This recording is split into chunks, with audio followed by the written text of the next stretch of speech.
Hello everybody, this is Brandon with expeditiousfool.com, putting mindfulness in motion. And today I'm going to talk about two different parables.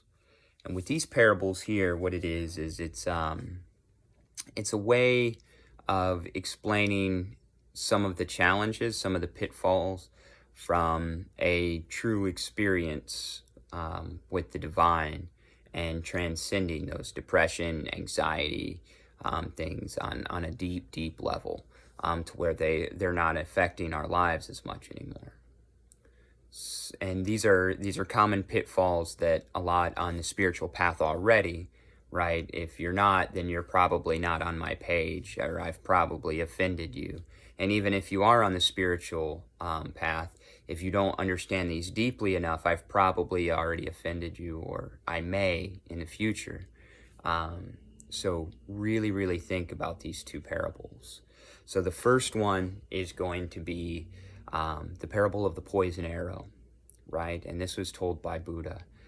Buddha, a lot of times, he didn't talk about different metaphysic questions that people have. What was I in my past life?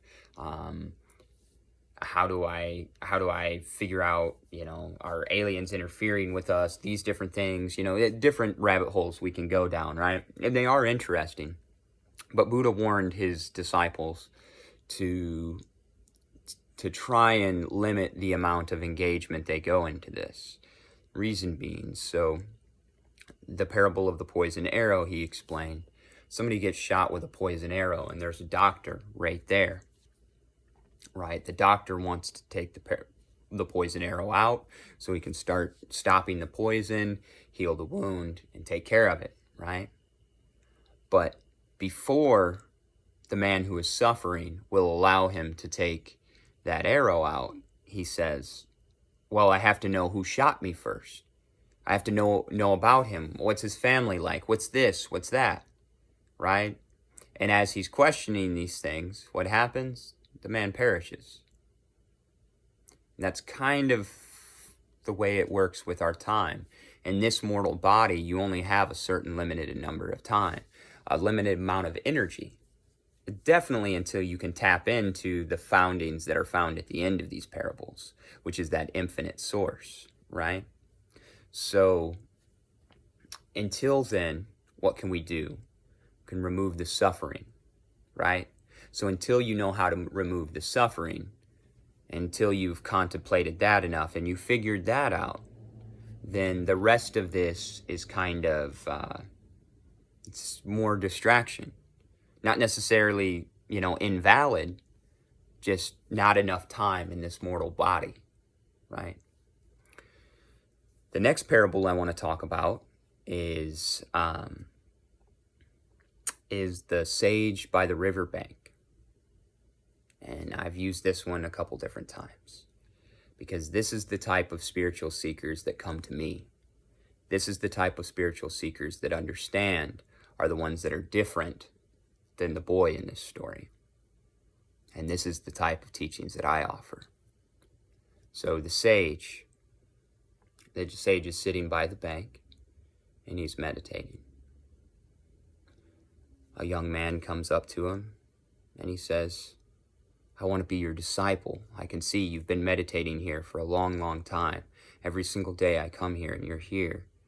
You show more dedication, you show more understanding without saying a word than most of the people that I come into contact with. Therefore, I want to study with you more than anyone. The sage stands up, drags the boy into the river, and holds his head underwater for a while. The boy's flailing about. You could see the hands. And the sage pulls him up. The sage asks, when you were down there, what did you think about? What did you want? The boy says, air. The sage then tells him, come back when all you can think of is God. Now that's the part. That's that full understanding. That's that full surrender and ready to give up everything that you already know. Could go into more parables about that. The Buddhist parable about having to empty your cup. And I speak on this because I deal with a lot of social media, because that's the tool I have to use these days. No, I don't like it, but it's the tool that I have to use due to the times, right? In previous lifetimes, I probably used different tools. But now this is the one I have to use. But the problem with spirituality in the social media groups is a lot of people are speaking from a full cup. A lot of people are analyzing posts from a full cup. A lot of people are also seeking entire trainings and teachings through a meme, which won't happen. You won't understand fully. So you can try and talk on other people's pages. You can try and make comments on other people's pages, speaking out your voice, right? If you have a voice to speak, my encouragement is to create your own page. Outside of that, it should be words of encouragement. On any post that you comment on, words of encouragement, especially if they're on the spiritual path, regardless their understanding. Because it might be that they have a different understanding and they're trying to get across different messages that you and have no way of comprehending at this point because your cup is too full. And most of the comments that are put on other people's posts that are contradicting it, it's because of an egoic feeling that they want to get their voice heard, or they want to tear down another voice. This is not proper understanding. This is not bringing people closer to God. If you think somebody is pulling somebody farther away, let them pull. It's a meme, right? There's no need to get upset either way. But understanding these two parables, hopefully that brings you closer to the level of understanding that eventually you'll have to get at. Not asking the questions about my past and things like that, zodiac, all of these things. And those are fun questions. I enjoy, as a decent break sometimes. But when we get attached to those, it leads us further away. It leads that direction, right?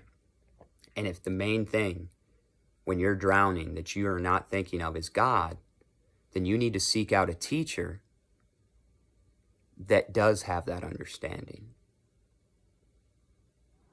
Or develop that yourself before you start teaching. All right, I know this is a hard message. I know it is uncomfortable, and I know that it might fall on a lot of full cup ears. But I wish you all the best. I'm here to help. I'm here to answer anything. And my whole life is to teach what I've already experienced firsthand. Join me.